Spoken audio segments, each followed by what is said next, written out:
السلام علیکم ورحمت الله وبرکاته. په اسلام کې چې څومره نارینه ته احکام توجیه دي دغه رنګه و زنانه او ښځینه ته هم احکام توجیه دي. د ژوند څخه مطلب دا نه دی چې سړی په دنیا کې ښه ژوند وکړي، اسوده ژوند وکړي، د خوشحالۍ ژوند وکړي. دغه ژوند صرف او صرف الله جل جلاله انسان ته د آخرت د بقا دپاره ورکړی دی، چې هغه آخرت په برابر کې، د آخرت ژوند په برابر کې. الله جل جلاله په قرآن عظیم شان کې هم راته وایي: وما خلقت الجن والانس الا لیعبدون. انسان او پیرانان مو د عبادت لپاره پیدا کړي. نو زموږ د دغه ژوند مطلب او اهمیت او مقصد هم عبادت دی، چې موږ د الله جل جلاله بندګي وکړو. نو په انسانیت کې خو ښځه هم شامله ده، چې څنګه نارینه ته احکام توجیه دي، ښځینه ته هم داسې احکام توجیه دي. نو ښځه باید هم د شریعت پایبنده سي، د الله د دین پایبنده سي، نو به قبر روښانه وي او د آخرت په ورځ باندې به خوشحاله وي. او خدای نه کرده الله دې نه کړي که یو ښځه د الله جل جلاله د احکامو څخه سرغړونه کوي، د رسول الله صلی الله علیه وسلم بارک د اوامرو څخه سرغړونه کوي، الله جل جلاله به هغې ته بیا سخت عذاب ورکوي، او الله جل جلاله به هغه په ډېر سخت مصایبو او په مشکلاتو کې واقع کوي. ابراهیم بن آدم رحمت الله علیه مبارک وخت وای سپي ته ډوډۍ وراچول، هغه سپي غرژی کاوه. دور ټول غرژی مه لره، که مې ایمان تیر کوي زه تر تا ښه یم، که بې ایمانه ولاړم ته تر ما ښه یې. سپي لره خو دوزخ نشته، دوزخ خو انسان ته جوړ دی، دوزخ ته خو انسان ورځي. الله دې مو ځین وساتي. د جناب محمد صلی الله علیه و آله و صحبه وسلم څخه روایت دی، وایي پر هغو ښځو باندې د الله جل جلاله قهر دی چې هغه کاسیات عاریات لڅې وي، او رسول الله صلی الله علیه وسلم بارک وایي داسې سرونه یې جوړ کړي لکه د اوښ بوک سرونه، لکه دا اوس پیشین د زمانې دا ډول دی چې دا ښځې سرونه دا وریښتان سره راغونډ کړي په سر کې، هغه بیا پینګې او جغای او شی ورکړي، هلته دی بوک ولاړ، که په چادري کې هم دی بوک ولاړ، او که دغه ګرځي هم دا سره دی بوک ولاړ. او دغه رنګه د ابوهریره مبارک څخه روایت وی قال رسول الله صلی الله علیه و آله و صحبه وسلم، و رسول الله صلی الله علیه وسلم بارک ویلي: صنفان من اهل النار، دوه قسم زما د امت په د دوزخ څخه وي، د اهل د دوزخ وي، دوزخ ته به ځي. د دې په شان او د دې پر طریقه باندې مې عذاب نه دی لیدلی چې چاته دې ورکول سوي لکه دې ته چې ورکول کېږي. په هغو کې یو هغه ښځې دي چې هغه لچ راوځي او ممیلات وي، د خلکو زړونه ځان ته ورمایل کوي، ځان یې دومره ښایسته کړی چې د خلکو سترګې ور واوړي. او سرونه بیا رسول الله صلی الله علیه وسلم وایي لکه د اوښ بوک دا ډول جوړ کړي.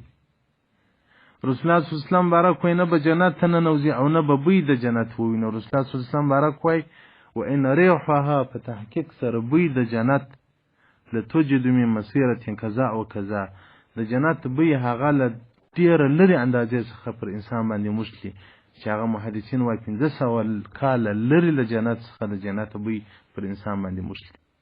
رسول الله صلی الله علیه وسلم بارک وایي دغه ښځې چې هغه لڅې راوځي، لڅې دا معنا نه چې کمیس و پرتوګ یې نه وي، لڅې دا معنا چې داسې کپړې اغوستي چې هغه په بدن پرې مښتي، لکه دا اوس ښځې پتلونان کوي او اوس ښځې هغه داسې کالي جوړوي. خو دا زما کلی دی که امام یم که ملا یم، دا ښځې وینم داسې کالي اغوستي، ورته ووایم چې دا خو مه کوئ، د الله جل جلاله بندګانو په دې خو باندې مو غاړې بندې دي. پرتوګ یې داسې جوړ کړی چې هغه په بدن پرې جست مښتی وي، او کمیس یې دا ډول کړی چې په هغه کې د بدن حجم معلومیږي، د لاسو حجم معلومیږي، په لاسو پورې په مړوند پورې هغه لستوڼی مښتی وي، داسې هغه د بدن هغه جسم معلومیږي. تنګ کمیسان کوي او تنګ پرتګونه کوي.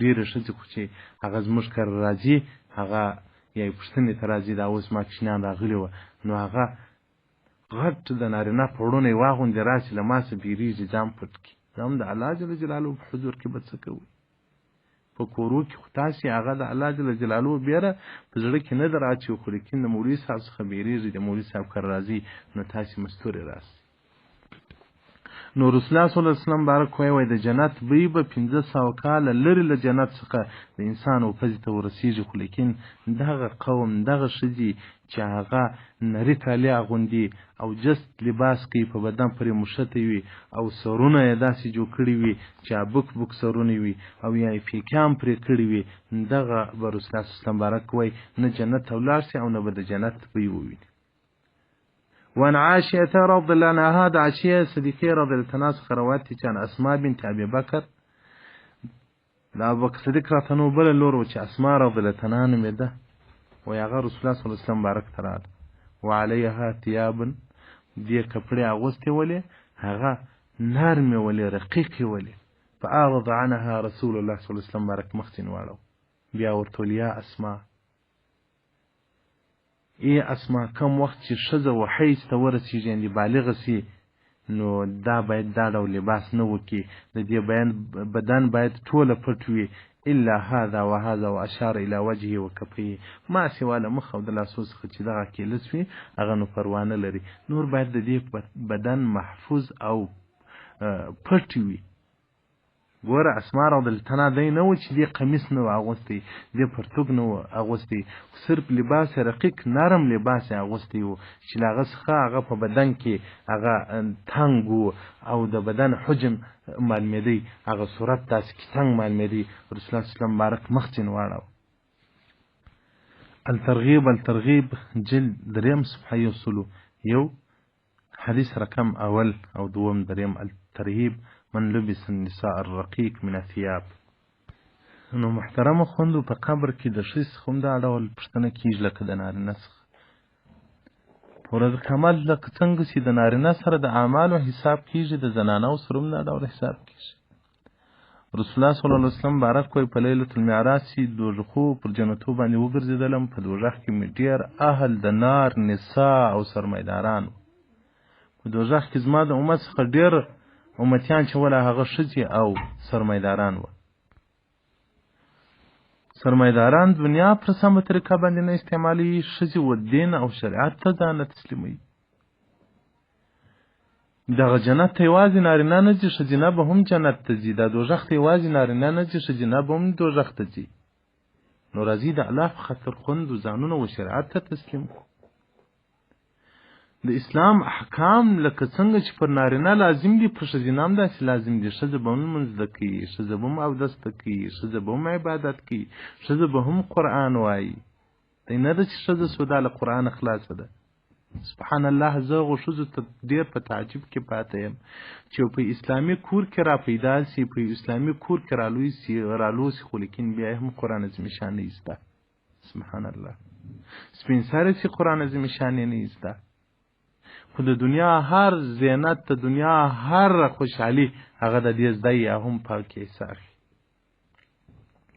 او رسول الله صلی الله علیه وسلم وایي ښځینه چې له کور څخه ووځي تر هغه وخته چې راځي کور ته د الله په قهر کې وي زموږ ښځې خو چې دغسې اوس پارکو ته ځي زموږ ښځې خو چې تر دغسې او هغه ځي و دوکانو ته ځي د مسلمان دغه باید د الله په کلام وخېږي قرآن ورواخي قرآن تلاوت کړي او درود ووایي محترمینو یو بل ژوند شته مرګ یو مرګ دی که باچا دی که ګدا دی که مؤمن دی که کافر دی که ولی دی که نبی دی دا یو مرګ دی چې موږ ته راځي بل مرګ بیا نشته خو ژوند دوه ژوند دی یو دغه ژوند دی چې دا کې پکښي بل ژوند د آخرت ژوند دی الله دې هغه ژوند راسم کړي الله دې هغه ژوند راسم کړي نو راځي د هغه ژوند په خاطر باندې ځانونو شریعت ته ورکو دغه د دنیا ژوند دی څو ورځې دی دا تېرېدونکی دی چې 80,000 کاله سړی په دنیا کې ژوند وکړي ګوره زموږ ستاسې عمرونه تر 80 تر 80 کالو نه راوړي چې څوک 80,000 کاله په دنیا کې ژوندی وي خو د قیامت د آخرت و عمر ته داسې معلومیږي لکه یو ور سا کښل انسان چې سا کاږي تنفس کوي دا تر یو سکنټ لا هم نه اخي تر سکنټ لږ وي نو راځي هغه ابدي زندګي برابر کړو. دا دنیا زموږ د پاره سجن دی، دا دنیا زموږ د پاره زندان دی. په زندان او په جیل خانه کې هغه به انسان څه خوشحالي پیدا کړي. دلته زموږ سترګو ته زولنې ولیدلې دي، باید ناروا ته نه وګورو. زموږ خولې ته زولنې ولیدلې دي، د شریعت باید ناروا نه په ووایو. زموږ لاسو او پښو ته زولنې ولیدلې دي، د شریعت باید ناروا نه په وکړو. دا داسې زندان کې موږ واقع سوي یو چې ذکر رسول الله صلی الله علیه وسلم بارک وایي الموت راحة للمؤمن، دا مرګ راحت او اسرت دی د مؤمن دپاره، خو له دغه زندان څخه ورووځي، له دې جیل څخه ورووځي. او که تا دا دنیا د ځان دپاره جنت ګرځولي، پر خواهشاتو باندې ګرځې، چې څنګه زړه درته وایي هغه کوې. د خفګان په خاطر پارکو ته ځې، د خفګان په خاطر باندې ټي وي کور ته راوړې، خلک په کرکټ او په نورو نارواو باندې اخته کیږي. وای زه دیغ یم، زه زړه خوشحالي نه لري. د زړه خوشحالي خو د الله په دین کې د قرآن در واخله، زړه به دې مطمئن سي، سکون او قرار به پیدا کړي. نو د دغه دپاره بیا مرګ نه دی راحت، مرګ نه دی اثرات، بلکې مرګ ولره عذاب دی. خو هغه زندان او هغه سجن ته ځي چې هغه نوم قبر دی. محترمین خوند د الله محبت او د الله د رسول محبت په زړه کې راولي. دا ځان ته فرض کړي چې وخت به بیا زما سترګې له دنیا څخه پټېږي، روح به مې له بدن څخه وځي، بیا به په دې سپین کفنه کې و هغه قبر ته ورځم، و هغه اخرني کور ته به ورځم چې هلته نه بیا دروازه شته چې ځینې ووځم، نه هلته بیا یو غاز شته چې ځینې ووځم. هغه له دې خوا څخه بیا ډېرې خاورې در باندې خوټه کړي، که بیا چغه کې اواز دې د باندې نه راوځي، او کنارې دي د باندې نه راوځي. هغه د وحشت، هغه د تورې شپې کور ته روان یو. راځي د هغه په خاطر باندې په ژوند کې اصلاحات راولو، ژوند و شریعت ته تسلیم کو چې څنګه شریعت راته وایي باید هغه وکړو. موږ ته خو اوس درد او غم څخه ځان لرې ګورو، او درد او غم خوند نه راکوي. د رسول الله صلی الله علیه وسلم بارک په زمانه کې یو پلار دی، زوی دی او یوه مور. زوی پلار ته څه وایي؟ مور پلار ته وایي چې زه به ولاړ سم جهاد ته شهید بسم، تاسو باندې به تکالیف راشي، صبر وکړئ الله جل جلاله ته، الله به ډېر اجر درکړي. پلار ته ورته یوه زوی ته ولاړ سه جهاد ته شهید سې، بیا به زه ولاړ سم، دا ستا غم به پر ځان باندې تېر کړم، پر هغه به الله صبر راکړي، بیا به زه ولاړ سم، زه به هم شهید سم، غټ مقامات به الله راکړي. د هلک مور څه وایي؟ وایي وه خاونده دغه صحیح ده، زه به صبر د زوی پر فراق هم وکم، او ته چې شهید سې ستا پر فراق به هم صبر وکم، بیا به زه هم لاړه سم شهیده به سم، الله به اجر راکړي. صحابه کرامو هغه ایمانونه و. د انصارو څخه یو صحابیه ده، د احد په ورځ باندې رسول الله صلی الله علیه وسلم بارک غاښ شهید سو، او رسول الله صلی الله علیه وسلم بارک پر مخ باندې وینې را روانې دي. دلته شیطان یو اوازه خپره کړله چې ماته محمد مړ سو، هغه شهید سو. ډېر صحابه کرامو پښو کار پرېښود، ځای پر ځای کښېنستل، ځکه د رسول الله صلی الله علیه وسلم بارک مینه د صحابه کرامو په زړه کې نقش شو. دا اوازه تر مدینې منورې تر کورو پورې ورسېدل. د انصارو څخه یې صحابیه رازغلي، لږ چې پښو را روانه ده. دا هغه وخت جنګ ختم شوی دی. صحابه کرام د خپلو شهیدانو د پټولو په بندوبست کې لګیا دي. دا را روانه دی، صحابي په مخه ورلی، دا ورته وایي آیا رښتیا رسول الله صلی الله علیه وسلم بارک شهید شوی دی؟ هغه وایي یا رسول الله صلی الله علیه وسلم بارک الحمدلله نه دی شهید شوی، خو ستا خاوند هغه ستا میړه شهید شوی دی. دا وایي پروا نه لري، خو زما د زړه ټوټه رسول الله صلی الله علیه وسلم بارک ځینې شهید شوی. یو څه راځي بل صحابي په مخه ورځي، دا پوښتنه ځکه کوي چې آیا رښتیا رسول الله صلی الله علیه وسلم بارک شهید شوی دی؟ هغه ورته یا رسول الله صلی الله علیه وسلم الحمدلله ژوندی دی، خو زوی دی شهید شوی دی. دا زوی پروا نه لري چې رسول الله صلی الله علیه وسلم بارک حیات وي. دریم صحابي په مخه ورځي، دا پوښتنه ځین کوي چې آیا رښتیا رسول الله صلی الله علیه وسلم بارک شهید شوی دی؟ صحابي ورته ورور دی شهید شوی دی. دا ورور پروا نه لري، خو رسول الله صلی الله علیه وسلم بارک ژوندی دی که نه دی ژوندی؟ هغه ورته رسول الله صلی الله علیه وسلم بارک ژوندی دی. څلورم صحابي په مخه ورلی، دا ورته وایي رسول الله صلی الله علیه وسلم بارک حیات دی که نه دی حیات؟ هغه وایي الحمدلله رسول الله صلی الله علیه وسلم بارک ژوندی دی، ستا پلار شهید سوی دی دا مې پلار پروا نه لري. ګوره محترمینو 4 جنازې چې په ژوند کې هغه اقرب د قربانو چا ډېر قربان دي، خاوند دی، زوی دی، ورور دی، پلار دی، تر دغه نو ژوندي قربان په ژوند کې نسي پیدا کېدای. خو دغه ټول مرګونه او د ټول شهادتونه یې هیڅ وبلل، خو د جناب محمد صلی الله علیه وسلم مبارک په مینه کې عاشقه وه، وروانه وه د احد میدان ته. و چې زه په خپلو سترګو رسول الله صلی الله علیه وسلم مبارک نه ووینم ما زړه سکون نه کوي. کوم وخت چې د رسول الله صلی الله علیه وسلم مبارک هغه منوره ښایسته څېره په وینو لړلې ولیدله، ول یا رسول الله ته حیات یې؟ رسول الله صلی الله علیه وسلم مبارک ورته زه ژوندی یم. ول یا رسول الله چې ته ژوندی یې هېڅ پروا نه لري یا رسول الله. رسول الله صلی الله علیه وسلم مبارک هم په دې باندې خبره ده چې پلار یې هم د شهادت جام نوش کړی دی، زوی هم د شهادت جام نوش کړی دی، خاوند هم د شهادت جام نوش کړی دی، او ورور هم د شهادت جام نوش کړی دی. رسول الله صلی الله علیه وسلم مبارک تسلي ورکوي چې صبر به کوې، دا د الله قضا ده، الله ته به تسلیمیږو، د الله پر دین به ټول قربانیږو، اهل به قربانوو. دا ورته یا رسول الله هغه په بلا پسې چې ته حیات یې. دا صحابیه وروسته له دغه چې د رسول الله صلی الله علیه وسلم ملاقات یې وکړي بیا راله د خپلو شهداو د خپلو شهیدانو په هغه تجهیزو په تدفینو په پټولو په دغه مراسمو باندې شروع وکول. مینه هغه مینه وه. محترمینو خوند موږ د رسول الله صلی الله علیه وسلم مبارک دپاره یو سنت په ځان کې نسو عملي کولی. زموږ سیارت د ښځو خو باید د بیبي عایشې صدیقې رضی الله عنها او د بیبي فاطمه الزهرا رضی الله عنها سیرت په ځان کې عملي کړي، د هغو لباس په ځان کې راولي، د هغو عادات په ځان کې راولي، د هغو خویونه په ځان کې راولي. ځکه زموږ مور بیبي عایشې صدیقه رضی الله عنها مبارکه ده، امهات المؤمنینو څخه ده، د مؤمنانو مور.